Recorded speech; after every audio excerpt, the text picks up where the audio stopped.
The AI race is not only about chips anymore. China is looking at the part every chip needs before it can do anything: electricity. A GPU without power is just expensive metal. A data center without grid capacity is just a warehouse full of heat. And an AI model without cheap, stable energy becomes too expensive to run at scale. That is why China's next AI move matters. Beijing is preparing a plan worth roughly 2 trillion yuan, about $295 billion, to build a national network of data centers and computing hubs over the next 5 years.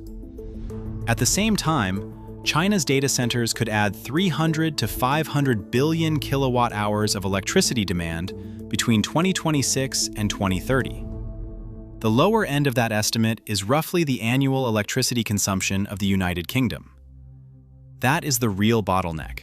Not the chatbot, not the app, not the AI demo, the power system behind it. Our view is simple. The next phase of the AI race will not be won only by the country with the smartest model.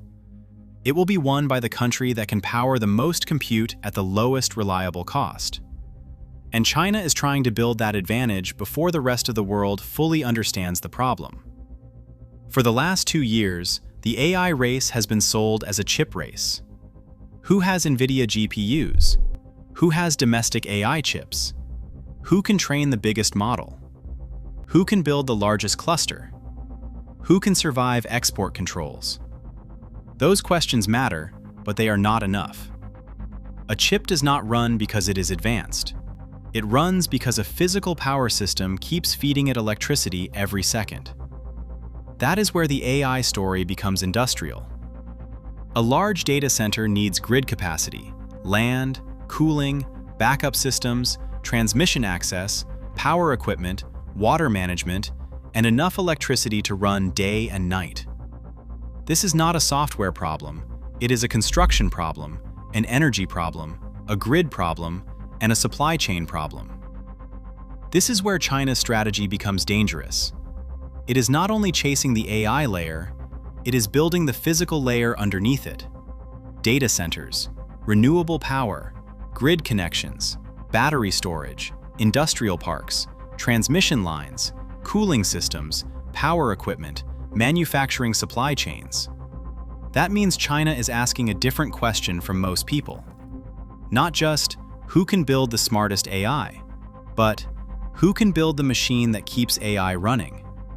That is a much bigger question, and it is a question China is built to answer.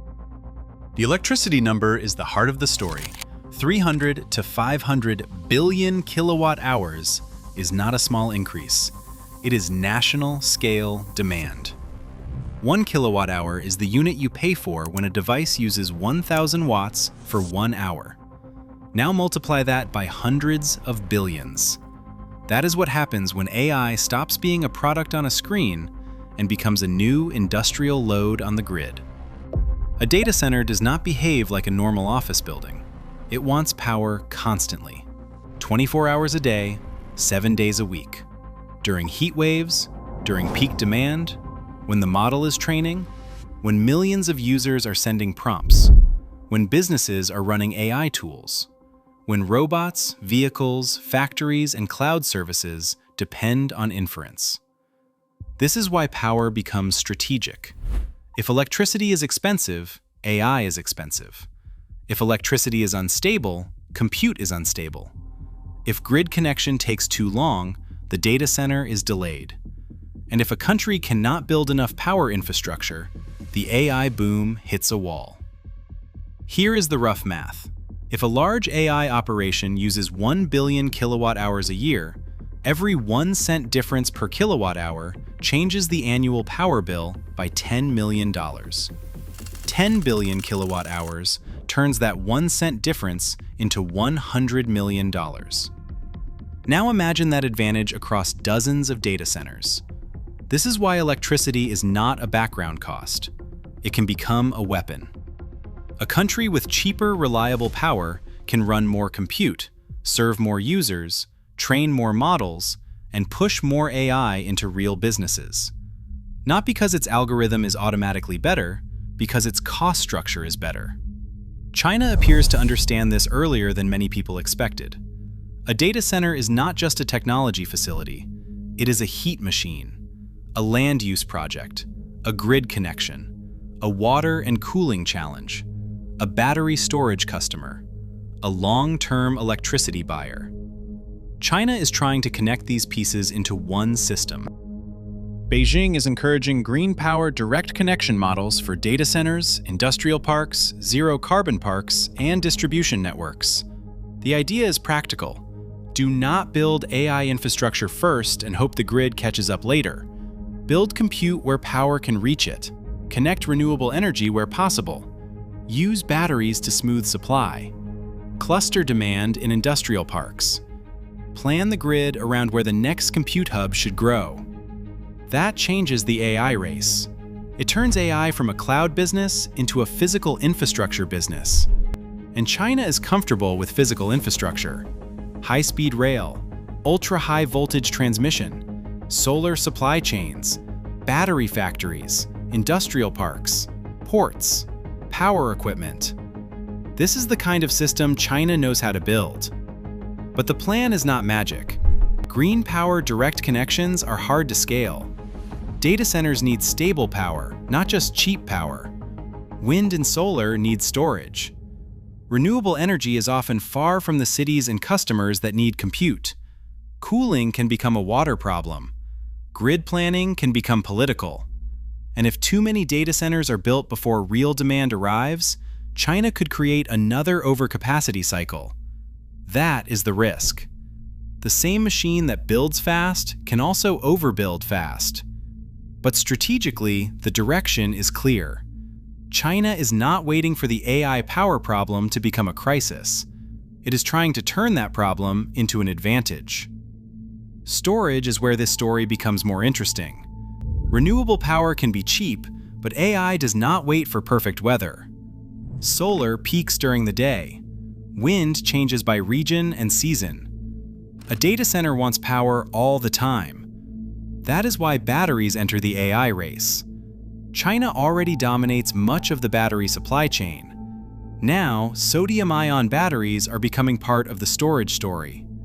CATL signed a 3-year deal to supply 60 gigawatt-hours of sodium-ion batteries to Beijing Hyperstrong. That is not just an EV headline. It is a grid storage headline. Sodium-ion does not need to beat the best lithium-ion battery inside a premium electric car. That is not the point. It can win where weight matters less than cost, safety, temperature performance, and supply security. Grid storage, data center backup, renewable smoothing, industrial parks, charging hubs. This is why the battery war may be moving into AI infrastructure. If storage becomes cheaper, renewable-powered compute becomes more practical. If compute becomes cheaper, AI becomes easier to deploy. And if China can connect batteries, renewables, grid planning, and data centers, it gets something larger than one breakthrough. It gets an infrastructure stack. That stack is what matters. AI chips sit at the top, but below them are power plants, batteries, cables, transformers, cooling systems, substations, land, permits, factories, and people who can build the whole thing. The country that controls more of that stack has more ways to win. Capital is already moving toward the energy side of the AI boom. China Resources New Energy just raised about $3.6 billion in Asia's largest IPO of 2026. Its shares jumped 137% on the first day. Retail demand was extreme. The online tranche was oversubscribed more than 680 times. That does not prove every renewable investment will work, but it shows where investors think the next infrastructure wave is forming. Wind, solar, grid-connected assets, renewable power operators. The physical energy base behind AI, electrification, and advanced manufacturing. China wants half of its electricity to come from non-fossil sources by 2030. That goal now has a second meaning. It is not only about climate, it is about industrial power. Because AI will not be powered by slogans. It will be powered by electrons. And the country that can produce the cheapest, reliable electrons gets an advantage software alone cannot copy. This connects directly to China's manufacturing engine. The AI boom does not only create demand for models, it creates demand for physical goods. Servers, power equipment, cooling systems, transformers, cables, batteries, electronics, factory machinery, industrial components. The world talks about AI like it lives in the cloud. But the cloud is made of steel, copper, silicon, water, fans, substations, and electricity. China already has many of those supply chains. That is why its AI strategy is not only about matching American models. It is about supplying the factory layer of the AI economy. There is also a geopolitical angle. The United States still leads in many advanced AI chips and frontier models. Export controls are designed to slow China's access to the best hardware.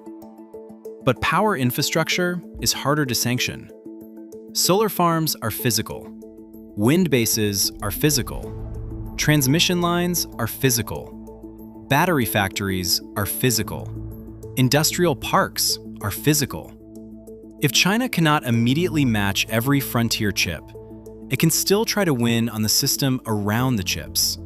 More domestic hardware, more data centers, more power capacity, more storage, more controlled infrastructure, more places where compute can be built. That does not erase the chip problem, but it changes the battlefield. The AI race is not one bottleneck. It is a stack of bottlenecks. Chips, power, cooling, land, water, storage, transmission, manufacturing, capital. China is trying to control as many of those layers as possible.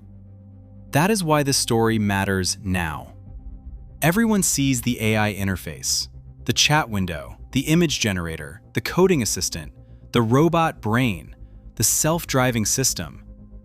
But behind all of that is a power bill, and that bill is growing.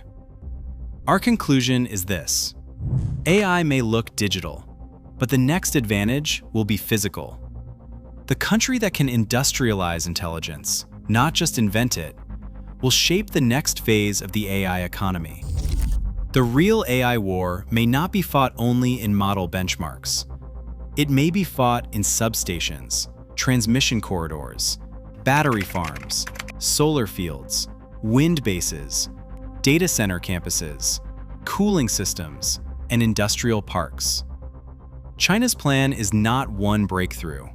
It is a system, a 2 trillion yuan AI infrastructure push, hundreds of billions of kilowatt hours in new demand, green power links, sodium-ion storage, renewable IPOs, AI-related manufacturing exports, grid planning, battery supply chains, industrial parks built around compute. This is what China tries to build best. Not one product, but the machine around the product. That is why this moment is important. China may not just be building artificial intelligence. It may be building the energy machine artificial intelligence runs on. If that works, the next stage of the AI race will not belong only to the best model. It will belong to whoever can power intelligence at scale. And if China can make compute cheaper, more stable, and easier to build, it does not need to win every AI headline immediately. It can win the infrastructure layer underneath the headlines. That is the real signal. The AI race started with chips. It may be decided by power. And China is trying to make sure that when AI asks for more electricity, the answer is already waiting.